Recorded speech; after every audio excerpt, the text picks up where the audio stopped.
Welcome everyone to the Geekvape Seminar Leap Further. I'm David, your host, and I'm joined by my guests.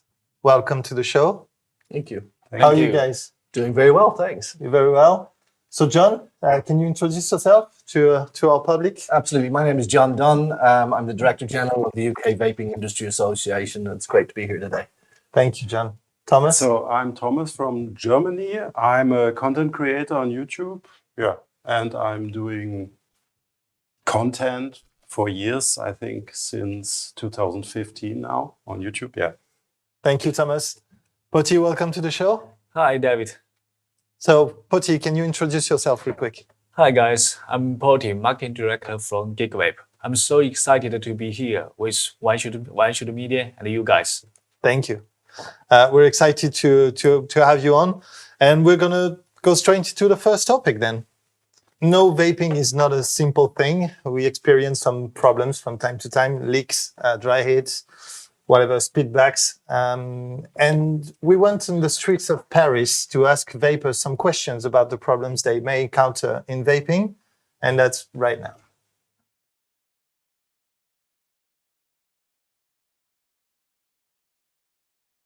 Oui, j'ai eu pas mal de matos avec des problèmes de fuite de liquide. J'avoue qu'à un moment, ça m'a un peu découragée. Je cherchais les matos les plus simples, sans fuite, et je suis partie à un moment sur des systèmes à cartouches, juste à cartouches jetables. Et finalement, ça me coûtait trop cher. Et maintenant, je trouve que ça va un peu mieux. Je trouve que le matériel fuit un peu moins qu'au début. Oui, ça arrive souvent. Ouais, j'ai déjà eu du matériel vraiment très débutant que j'avais pas très bien choisi peut-être. Et donc oui, pas mal de fuites. C'était surtout au début où je vapais, où c'était pas très régulier. Je savais pas comment me servir de ce matos. Mais oui, j'ai eu pas mal de fuites. Ouais. Alors oui, on a de temps en temps des retours de clients qui se plaignent de fuites du coup, mais c'est vraiment de moins en moins fréquent. Ouais, une fois, alors c'était un peu malgré moi, parce que le liquide qui avait fuité, du coup, a foutu en l'air mon accu. Du coup, ma vape était inutilisable pendant plusieurs mois.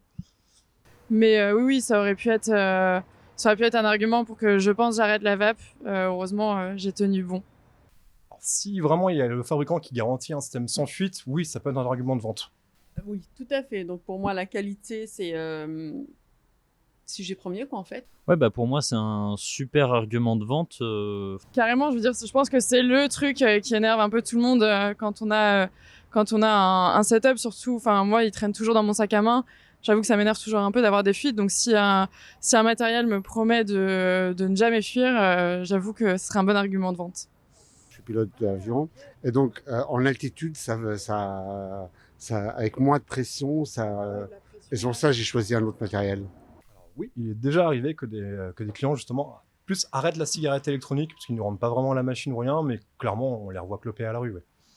Okay, it seems leakage is a big problem in vaping. Mm-hmm. What is, according to you, the main reason for leakage? I think the main reason is the structure of the design. So nowadays, leaking problem has been greatly improved on the products among the leading brand. The use of some technology has effectively avoided the leaking problem. So, for example, Geekvape, we use LSR, a high-precision liquid silicon rubber, which has a good sealing performance and high temperature resistance. That's the silicone you use in the tanks, yeah? Yes, silicon you use in the tank. All right. So you make sure to use the proper materials to avoid this kind of problems. Some precision materials and some precision producing process. Yeah, so okay. Make it leak proof. Okay. So leakage, big problem for vapors, as we saw. Thomas, according to you, Yeah. leakage, is it the main problem in vaping? I'm not sure about that, but I think it's a big problem. Yeah, because people use RDAs. So I know there's a big problem with RDAs when they build themselves. But I think it's on devices like this a problem with sub-ohm. There's a problem with leaking, I think, that people use the wrong juices. So, yeah. So I think there is a problem, yeah. And we have to fix it. How do we fix it then? That's the $1 million question. Yeah. Because leaking in vaping, I mean, it's omnipresent. Yeah. Even for experienced vapors, we all experience it. So I think Geekvape, you would have an answer. The use of some technology, just like the silicon liquid rubber and some precision produce technology using own products, especially the leading brands. So I think we are progress. Yeah. Yeah. It's still less than it used to be, but yes, it's still there. it's still there. John? I think for me, it's all about, the user experience, as we said, but I think this is where vape shops really come in to their own, because I think, technology can only take you so far, but people understanding how to correctly use the device is really important too. Yeah. And I think that's where, specialty vape shops versus convenience stores or small stores really are really important for that. Down to education rather Absolutely, than yeah. just the hardware, just how to use it. Exactly. Yeah, it's also true.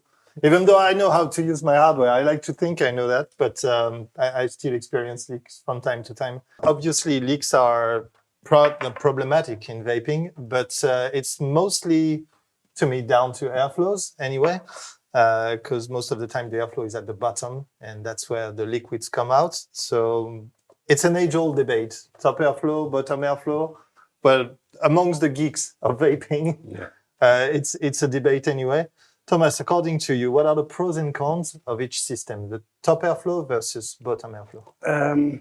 I think I don't know who was the first one with top airflow. Was it? I think that was Geekvape, eh? Yes, I think. Yeah. I From think the they juice brought tank. the first, Yeah, top airflow, top bottom airflow. coil. I think when they start with top airflow, they had problems with the flavor, with the taste. So it works, but not that well.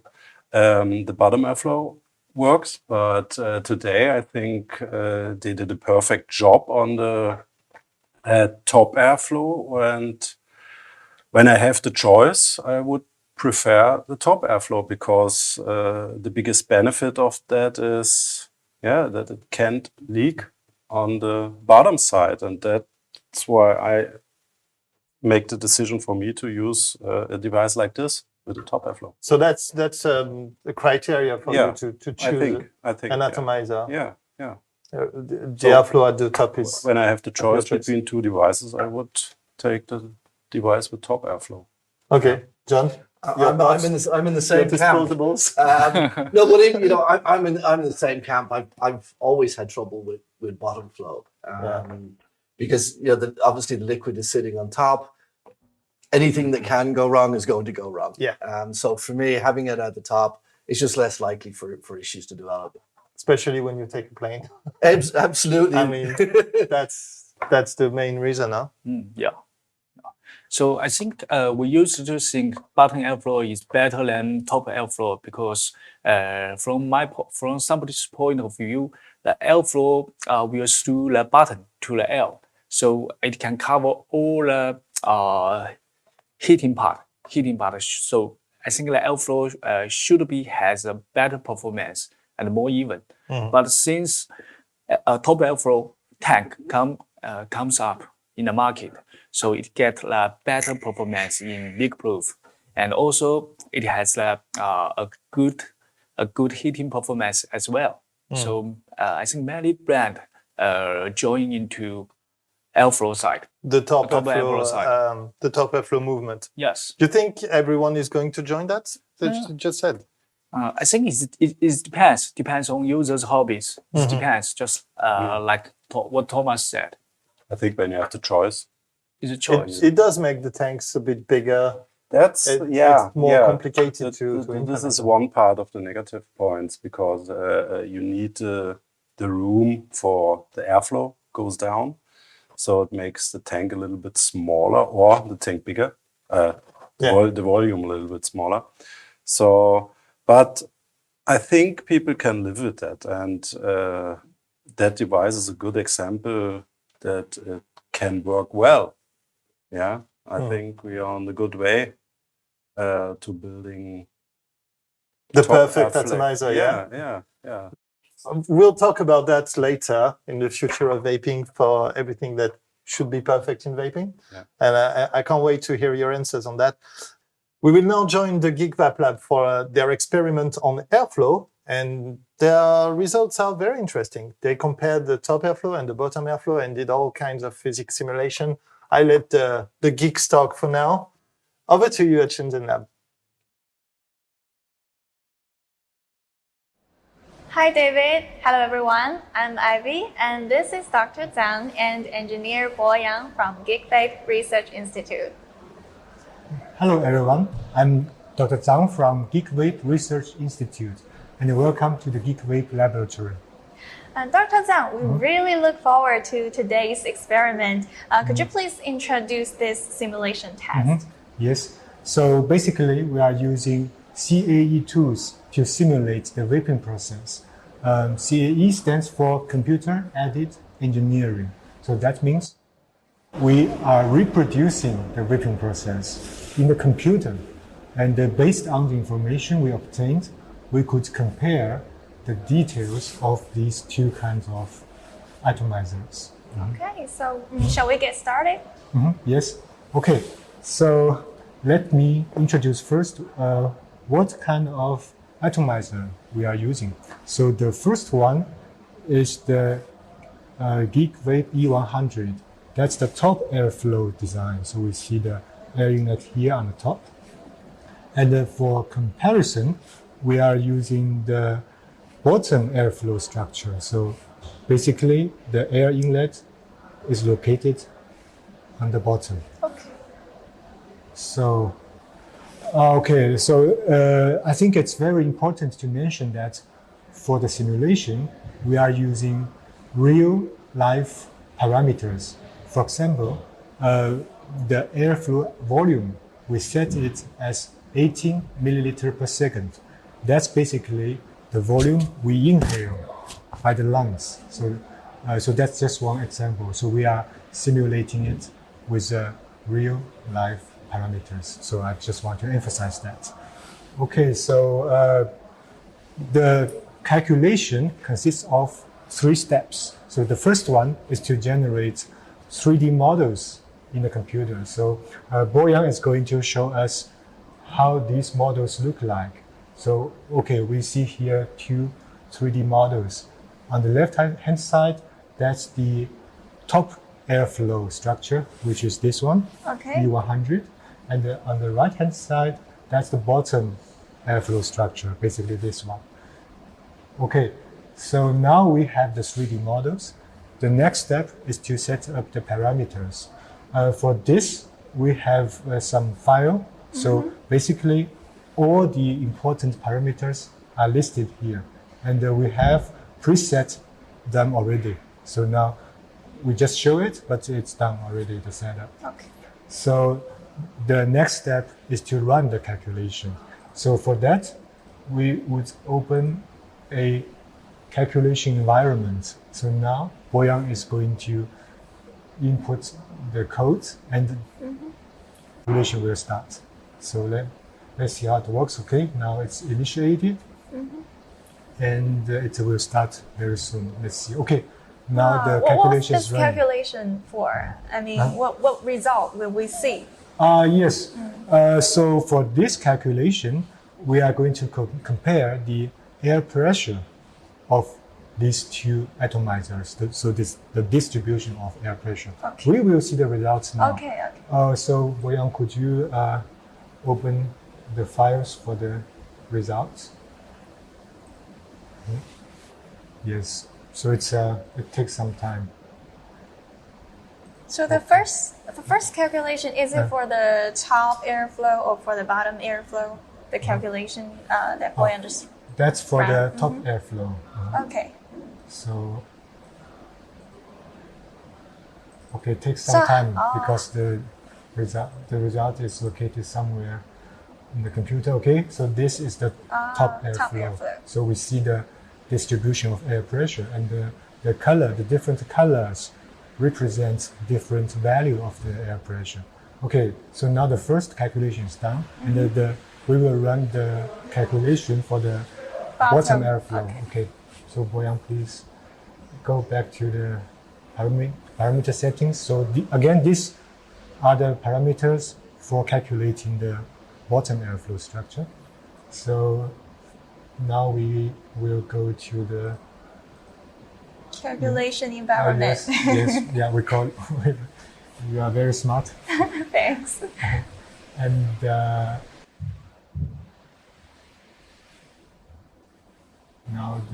we will run the calculation. This is for the bottom airflow. Yeah, now it's right? for the bottom airflow. Yeah, we need to modify the code a little bit. Sure. Bottom, Good things you see need the to bottom. wait. Okay, now it's initiated but now it's running. Wow, looks so cool. Yeah, it's a lot of computational steps. Okay, now it's done. So now Boyan will show us the results of the bottom airflow. Yes, okay, this is the bottom airflow. We see the airflow is like this. So now let's compare the results together. Okay, we see that based on the color or the value of the air pressure, these two structures are basically very similar. So we say that the distribution of the air pressure has no big difference between these two structures. Okay, so when it comes to vaping experience, I mean, what the air pressures have on the the vaping experience effect? Yes, we usually say that the air pressure is strongly correlated with two effects. The first one is the air resistance. The second one is the, let's say, the smoothness of vaping. So if the air pressure is similar, so the air resistance and the smoothness, they will be similar. So we have, with both structures, we could have the same nice vaping experience. Okay, I see. I think we can move on to the next calculation. I was wondering what's the thermal efficiency will be look like. So can we move on? Yes. So for the thermal efficiency, again, we will use the same 3D models. Yes, 3D models, and for that we will have the same parameters. Of course, I call it same, but it's the same looking, but the details would be different. And then we would go to the environment to do the calculation. But usually this kind of calculation would take a very long time. So to save time, we have done the calculation already. Oh, and really? so we have prepared the results here to show the difference, also the similarity. Here is the animation of the top airflow mode. So we see how the temperature changes with time. So, and we have the next animation, which is the bottom airflow. Again, we see how temperature changes with time. Of course, we don't get much information just from the animations. So, to make it more clear, we prepared two figures. Boyan, please. Yes, okay. This is the first figure. So that's how the temperature changes with the cycling time. Here we see 3 cycles, and then we see how the temperature changes in each cycle. So that's for the top airflow, and we prepared the same figure for the bottom airflow. We see 3 cycles and how the temperature changes. So based on these data, we can calculate the thermal efficiency. So yes, so these are the equations for calculating the thermal efficiency, and so they are complicated, but the results are straightforward. Yeah. So we see that here. This axis is the thermal efficiency in percentage, and these are the circles. So, okay, we see that the blue column, the top airflow, the blue column is higher, slightly higher than the red column, the bottom airflow. So that means, so top airflow structure has higher thermal efficiency than the bottom airflow structure. So, what does that have any influence on the vaping experience? I mean, will it has a better vaporization effect? Yes. The higher one. Yes, because of the higher thermal efficiency. Yeah. So the vaping temperature in the atomization zone is slightly higher. So that would give us two positive effects. The first one is that the flavor would be fuller, so it's better flavor. And secondly, so the cloud would be bigger. So the amount of e-liquid that has been vaporized would be higher.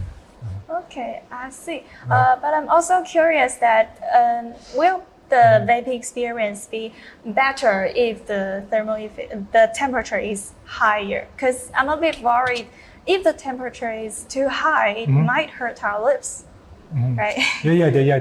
That's really a big concern. Yeah. But we did the computation. Also, we did the measurement. So in the real life situation, and we have found that the temperature of the cloud is somewhere between 40 and 50 degrees C. So we believe that this temperature range would not cause damage to our mouth. So it must be safe. That's a great relief. And here comes another question. You know, the oil leakage problem has always been a huge concern among all users. So I was wondering if that has something to do with, the structure Yes. design. So Yes. could you please tell us the difference between the top and the bottom airflow structures? And for that, of course, we have also done the calculation. And we have prepared two animations. The first one here is the top airflow. Maybe we can use this analyzer to show the audience. So we see that, okay, this here, the bottom part of the of this atomizer is completely closed. Yes. So that means if the e-liquid flows out of the atomization zone, they will be deposited on the bottom, but they will not come out of the atomization. Yes. So that's why we don't have this leakage problem. And on the contrary, so if we look at the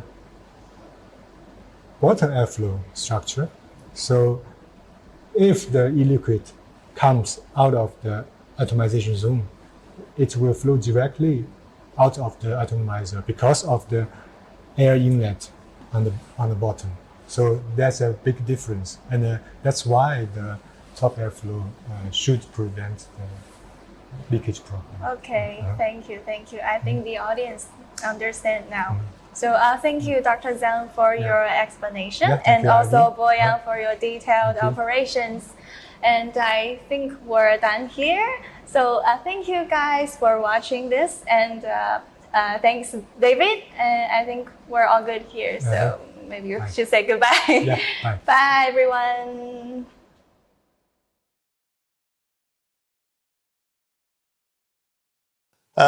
So as we saw in this video, not a whole lot of difference between top and bottom airflow, apart from thermal efficiency and a whole lot of geeky stuff and less leaks, obviously. Thomas, are you surprised by these results that we saw?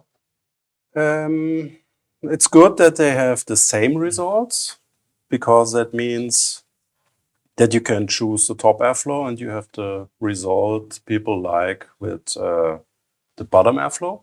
So I think that's a good way now. So yeah, I don't know.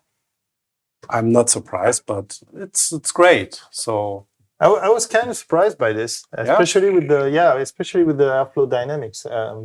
About that, I would have guessed that the dynamics would be less efficient in the top airflow because the air has to travel such a complicated path. But in the apparently it end, doesn't. in the end, it comes on the same points. Yeah. So I don't know. Yeah, well, you know, that was I'm not just that geeky. Yeah, it's very geeky stuff. I'm just a user. So, and for me, it's important the result, and the result is it's good. So, sure, that's all about. That's all about efficiency at the end. Yeah. Poti? For me, I just want to show that result.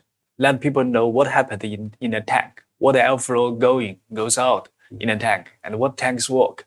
So just focus on the user experience.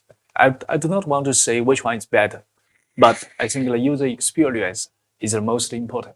Okay, that's the first time I've seen that actual studies on airflows and all that. Is great. It's good for vaping advancement anyway. Yes, of course. This kind of simulation, I really like that. I'm not sure everybody does, but I do. Are you a geeky guy or? Not really, but I think what I got from the video was that from the thermal efficiency, it's almost like a preheating of the liquid. So to me, that is almost like a notch above. But they're so very, very close. I think, as we said, it comes down to personal choice, I think. Yeah. So in the end, really, it's the leaks and a little bit of more efficiency overall in the system, which is, to be very simple, you get more vape out of your batteries. Slightly more, not a whole lot, but slightly more. Well, thank you guys for this very interesting and geeky points. You guys, we're really down to the geeks now. I understand the name Geekvape now. Thank you. It's really interesting anyway. We looked at the atomizer. Now we shall look at the chipset and the batteries, which is very important as well. They really drive our vape. And we are going to talk about that with our guest right now. Thomas, when you buy a device, you told me already that you like the top airflow, but when you buy a device, do you really pay attention to the chipset that it contains or the kind of batteries that it carries? Yes. Yes. I do. A selling point for you? But I'm not the right person for that question because I have many devices at home for years, and I'm not sure about that. When it's hard to think in a normal customer. Yeah. So because you get so many devices to test every day. Yeah. But should you buy one? Would it be an important matter for you? Yes, but I'm not sure how it is when I have no experience or no knowledge about that. So I have this, so it's hard for me to get in this thoughts. Yeah. You know what I mean? Okay. So, but yes, it's very important for me as a professional vapor. Yeah. And I think they're getting better right now because I tried this device and I complained about that they didn't use a 21/7 battery, but I think they have with the regular batteries really a long lifespan here, or capacity in the device. So that's great. So it's quite an efficient chipset. I was surprised myself. But then again, I use I vaped yesterday, proper good batteries as well. And when I went to the hotel, the battery was still full. So and you vape at? Huh? How many watts do you vape? 55. 55. So quite a strong vape. Poti, you like blowing clouds as well? Yes, because I want to be a rich man. Yeah. I want to make a big crowd. That's your heritage, right? Yes, of course. Okay. Tom? Yeah, for me, I think the chipsets are great. The simplicity setting for me is a real benefit because, as we said earlier on, not everybody is a geek, right? Not everybody is understands all of the watts and the settings and things like that. So for a consumer who wants a powerful device and an efficient device, having that simple setting is great.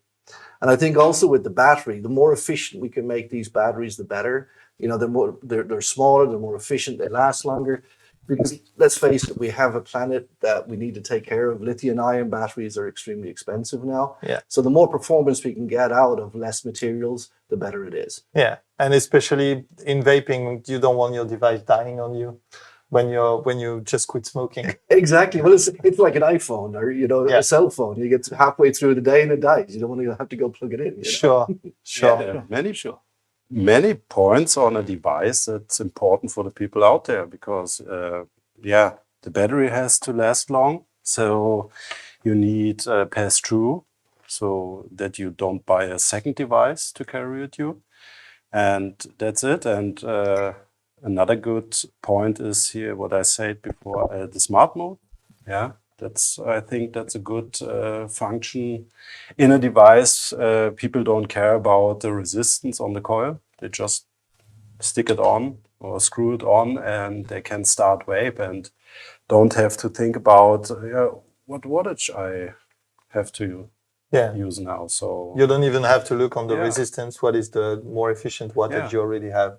this is The smart mode inside. that's good, yeah. I'm pretty sure you spend a lot of time talking about chipset and functions and functionalities.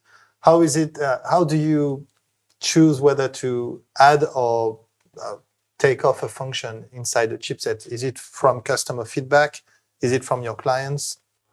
I think most requirements is from customer requirements. We do a lot of marketing research from our consumers, and we're trying to improve our devices' performance, trying to provide the best experience to our users. And I would like to mention that vape is not only tank. You can just focus on the tank. So the tank also is very important because it provides the best flavor. But we also need to care about the chip and the battery. Some people just care about the capacity of battery, the performance of the chips because it is easy to feel, right? And I would say actually that battery and the chips also will affect the stable flavor. That's why we prepare another test to show it. Yeah, we're going to see that right now. And that's another very geeky test now about chipsets and batteries. Over to you. Hi, David. Hello, everyone. I'm Charles, product line executive from Geekvape. Let's see you guys again. And this is our test manager, Mr. Bai. Welcome to the test center of Geekvape. Thank you for the questions. Today, we will answer them through two experiments. As we will know, the output voltage plays an important role in optimization. It will directly affect the accuracy of the liquid optimization. Simply to say, the delicacy of the flavor. So the value and the stability of the output voltage are pretty important. This time, we will show you how we figure out the output power of our products. We will test the output voltage among different products under the same coil resistance. From Ohm's law, I is equal to U divided by R, P is equal to U times I. We can easily know that P is the square of U divided by R. After we have the value of the voltage and the resistance, we can get exact value of output power of a product. Okay, let's start the test. I got two products in my hand. Both of the two products are fully charged. This one is our new product, Aegis Booster 2. This is a product from the market. Both of the products are up to 60 watts, built-in battery, fully charged. We are going to simulate the practical application environment of these two products. Let's have a look at output voltage on the oscilloscope. So Mr. Bai will test it. First one is Aegis Booster 2, fully charged, 60 watts, and 0.2 ohm resistant node. The output voltage is 3.5. After calculation, we get it. The real output power is 61.25.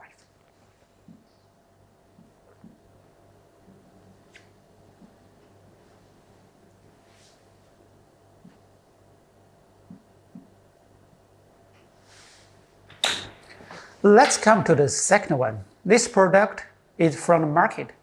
It's also fully charged, built-in battery up to 60 watts. Let's see the performance under 0.2 ohm resistance node.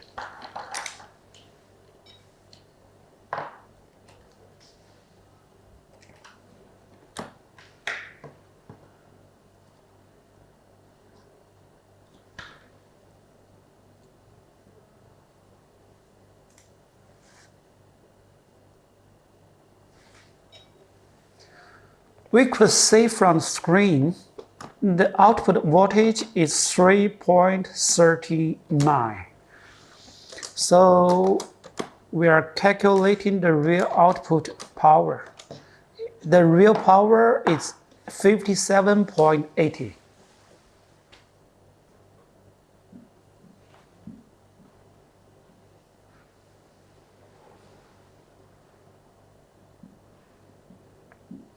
We could say the output power between the products when they are fully charged is really similar to each other. But let's say how they perform when they are around 40% battery life. They are still using the same resistance, 0.22 ohm node.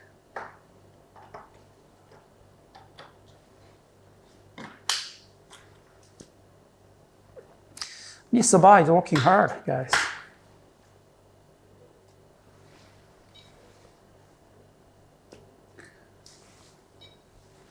So the real output voltage of Aegis Booster 2 when it is 40% battery life is 3.45. After calculation, the real output power is 59.85.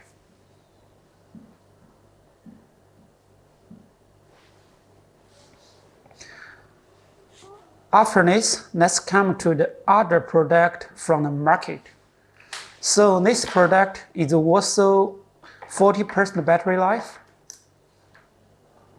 under 0.2 ohm resistance node.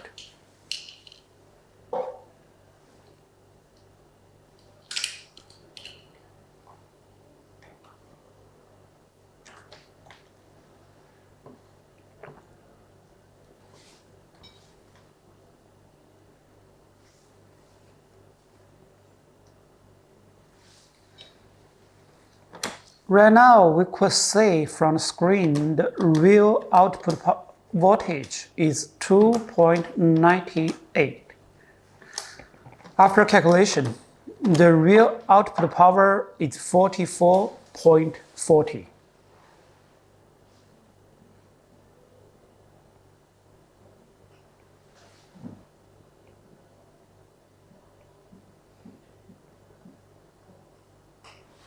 So this is the first test for the two products. Thomas, we were talking off air about the up-stepper, down-stepper. Yeah. Do you mind to elaborate on that? Yeah, I just asked a question about how they raise the voltage. So with an up-stepper now. So I ask how much voltage I can get out of this device, and you say around about 6 volts, eh? Around 6 volt, maybe 5.8. Yeah, 5.8 volt, even in a low battery. Yeah, and then you can you have an up stepper in this device and a down stepper. Yes. We have up and down steps, which can provide the best performance, even the battery in a very low level.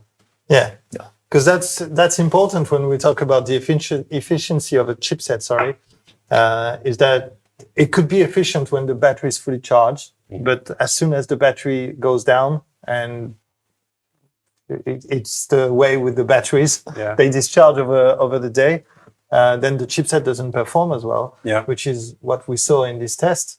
I never thought to do that.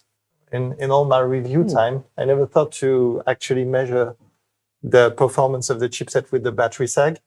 And it's very interesting results. It's very interesting. Yeah, because it will affect the flavor.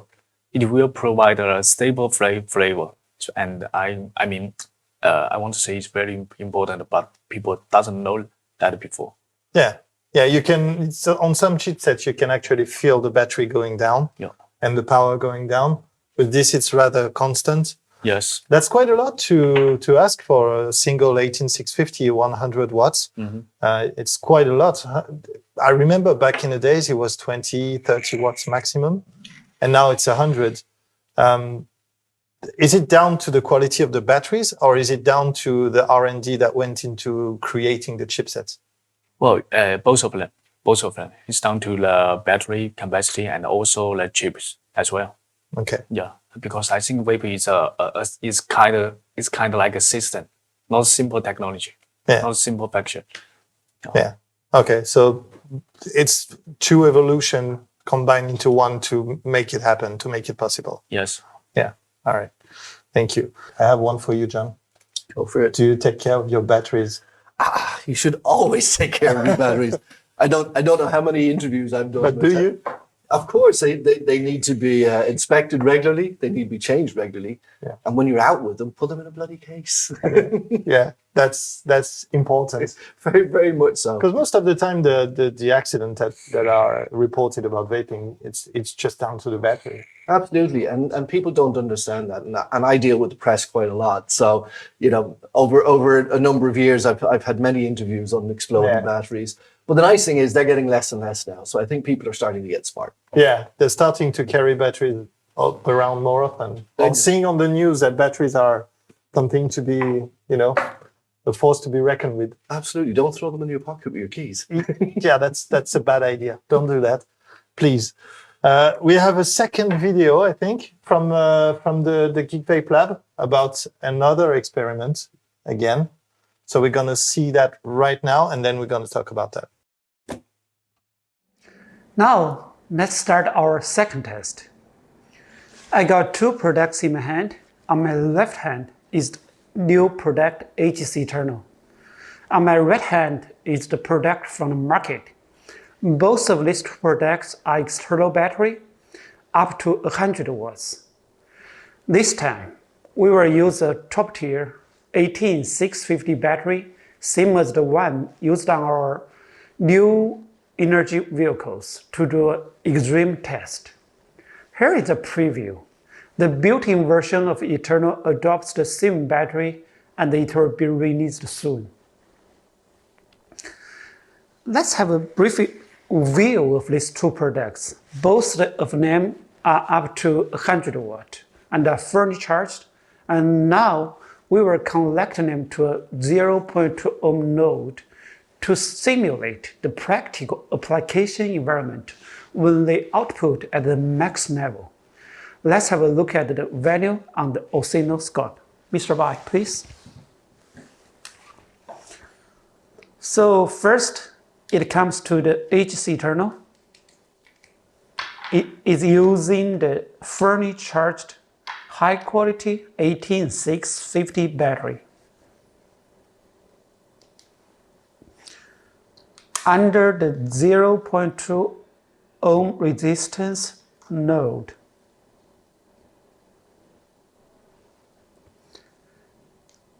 Let's say the real out voltage from the screen is 4.48. After calculation,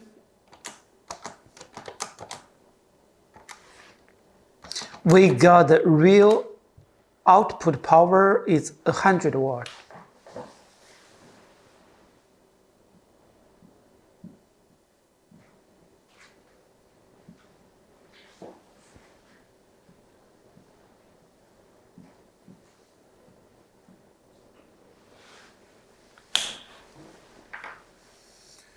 Let's come to the product from the market. It's also up to 100 watt, external battery, Mr. Bai is putting the same battery in the product. It is using the same 0.2 ohm resistance node.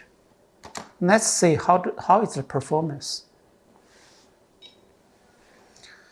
We could see from the screen the real output voltage is 4.61.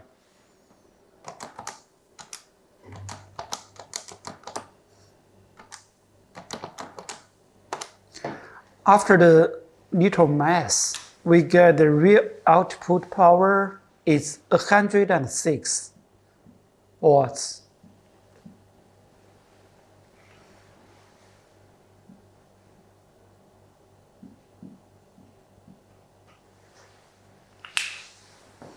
So we could say there is no obvious difference between them when they are fully charged. But let's say how they perform when they are around 20% battery life. They are still using the same resistance, 0.2 ohm. First comes to the AC terminal.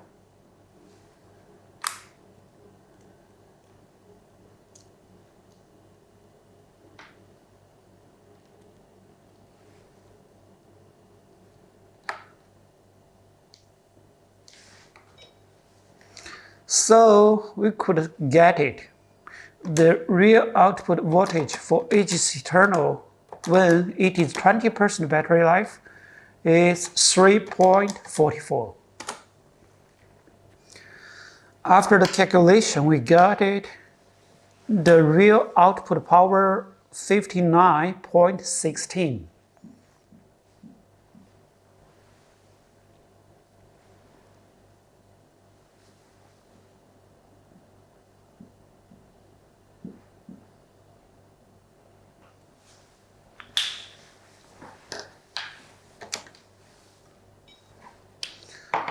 We switched the battery to the other product. So we could say the product from market is using the same battery under the same coil resistance 0.2.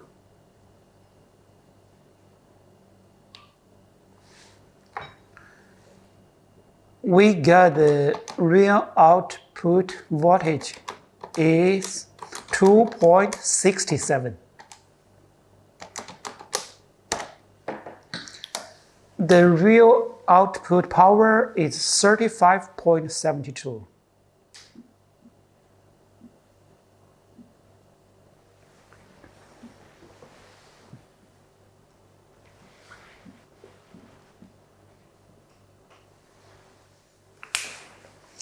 So let's come to say the whiteboard. When they are fully charged, the two products are very similar to each other. When it is around 20% battery life, HC Eternal is much powerful than the product from the market. Okay guys, this is our second test. And we're back. That was eye-opening, this efficiency test with the battery cycle. We just talked about it, but seeing it in measures, it's quite impressive to arrive at such a result. Were you surprised by this? So I'm really surprised because we didn't know what is going to happen before the test. Yeah. Did you do the measure twice? Because it seems wild, the difference between the two performance. Yes, we did a lot of tests, maybe 20 tests to try to figure it out. What's the main reason of the performance? Yeah. What's the main reason of the output? Which technology will affect it? That's crazy. That's insane. Thomas? Yeah, it's crazy. We're both geeks, so we're quite shocked right now, to be honest. I told it before that I think we have a really efficient device here. And I'm shocked about the other device. I don't know what it is, but yeah, it didn't perform well. It's crazy. I mean, I know it's it's up down to the board and the wiring inside the mod, and you have to make a good job on the device that it works well. And I know there's a lot of devices that are not so well made out there. So I had seen devices with DNA chip, they don't work well because the wiring was crap. Yeah, it's not just the chipset, it's the whole build quality thing of the on thing. the build quality, yes. And yeah, but how I said, it's crazy. It's insane, the difference. But did you use proper batteries for this test? Yeah. Yes, of course. Yeah. Yeah. We use the same battery. Fresh, good batteries. Good battery. Okay. And they are the same. Yeah, but it's interesting that you use not only fresh, so you discharge battery to test it on this level. That's an interesting point, because I think nobody did this before. I don't think so. No, I don't think so. And it's quite interesting because we always test the chipset. Yeah, but and look at the chipset. this is how you vape over the day, because you exactly. start with a fresh battery in the morning, then lunchtime you have 50%. So and you expect a good vape, and that's what people want. That's quite insane, actually. I will try to pay more attention to this in the future, anyway. Feel it. We're gonna discuss the future of vaping technologies. It's an open discussion, so and I can't wait to hear your answers about that. The main question is, it's 2030, yeah? What is the average vape looks like? John, is there such a thing as an average vape? I think the one thing I love about the technology that we have is, if you look over the last 10 years, everybody asks me the question, well, where will vaping be in 5 years? Yeah. And the answer to that question is we don't know.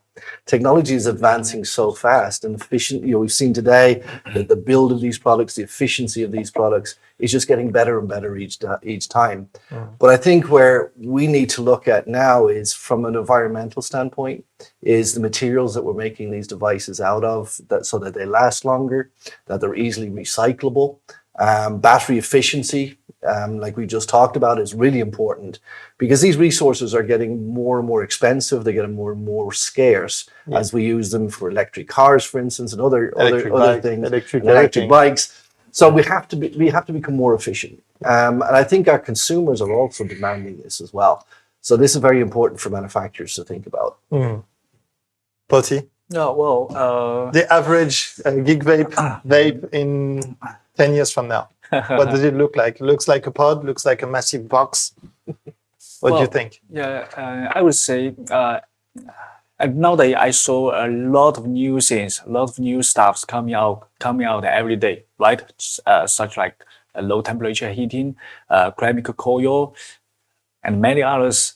I'm glad to say every brand is keeping innovative, and they also got some breakthrough in their own areas. But I would say the vaping is a comprehensive experience. It's just like a system. It has its own core, just like a smartphone, like CPU. So I would say in the future, maybe we can call it VPU, like vaping processing unit. It's a new concept. It means we cannot just focus on just one technology, but also it's a wide experience. It's wide technology. We need to integrate that and make it better performance. Use it in the best way. Provide the best performance. That's my point of view. Okay. VPU is future. All right. So integrated systems. Integrated system. Yeah. Well, okay. All right. Thomas. Yeah. I think, what's your wild guess? Yeah, I think the technology is getting better, so that's a good part of that. But I think vaping is changing right now, because we see all the new disposable users. So, and what we see is that people like it easy. So. And I don't know. I hope we see in 5 or 10 years maybe pod systems, very, very good pod systems. So think we don't see that much big clouds. Depend on taxes everywhere, and yeah, I think because in Germany you already it's you already have the taxes. it's crazy. Kind of crazy. You have to be rich to be a cloud chaser. Yeah, exactly. So yeah, I think I hope pod systems maybe is the future, or devices like this with less clouds. So for I mean, rich people can use can buy the low ohm coils. I think, but I'm laughing, but it's not really funny. The whole tax in Germany is gonna make vaping extremely expensive. Yeah, it's so nicotine is gonna go up in the systems of everyone. Every liquid. It's not depend on the nicotine. It's every part of the liquid. Water. Just you buy water in a vape shop, you have to pay tax on water. So that's crazy. You buy PG, you have to pay tax. You VG, you have to pay tax. Aroma, you have to pay tax. So everything. Yeah. Yeah, everything that's vape related, basically. Yeah. And when you buy it in a drugstore or something, or somewhere else, then and you mix all together at home, then you can get in jail. So, and I think the devices will be getting smaller, like pod systems like this, with better technology, smarter technology, maybe. So maybe the super capacitor that we saw recently coming out. That could be a thing, with a super fast charging, for example. Yes. Like reducing the loading time, like back in the days with the internet and the games and all that. The loading time will now be super short. And that's what I envision for the future, at least. Of course, faster charging is important. And it's not about the device. I think a big part will be the juice. Yeah, because now we have the people, they say, oh, disposables, they taste so good, and they can't even get this taste out of a pod system. So I think companies, they make juice, so they have to change something. I think that's an important thing. Yeah, also adapt the liquid to the hardware, which is why basically you were talking about considering the whole thing as a system. I think that's really important, because we've got to look at who our new consumers are, and they're those hardcore smokers that haven't made the switch to vape. They're the older demographic that maybe aren't as technology savvy. And we're finding this in the UK with disposables, is that they're a great way in to the segment because they're simple to use. So we've seen an 8% increase in users in the UK. It's gone from 4.6 million to 4.2 million over the last year, which is fantastic. But what we're finding then is they're not staying on the disposables long because they're expensive to use, and they're moving on. So we have to make that transition for them easy, and keep them simple. And that's why, even devices like this have a simplicity mode built in. So it's thinking about that consumer in the future. The simpler, the better. The simpler, the better, I think, is the way to go. I think the disposable, they learned the whole industry this, because we kept it complicated for a very long time, thinking it was simple for us. But then again, when you place yourself into the shoes of a smoker who just lights up the cigarette every day, then it's complicated. You have to take care of the juice, the resistance, the charging, the whatever, the chipset, the power. Absolutely. It's quite complicated. And I think the other thing is, and you saw this with talking to people in the street earlier on, if they have a bad experience, they'll leave vaping. They'll go back to smoking. So it's really important that we give them that confidence and that ability to vape well. Sure. Well, thank you guys for coming to the show. That was very pleasant. Thank you, Poti. Thank you, Thomas. Thank you, John. No problem. Thank you, guys. And thank you for watching. We'll see you soon, and have a good day. Bye-bye.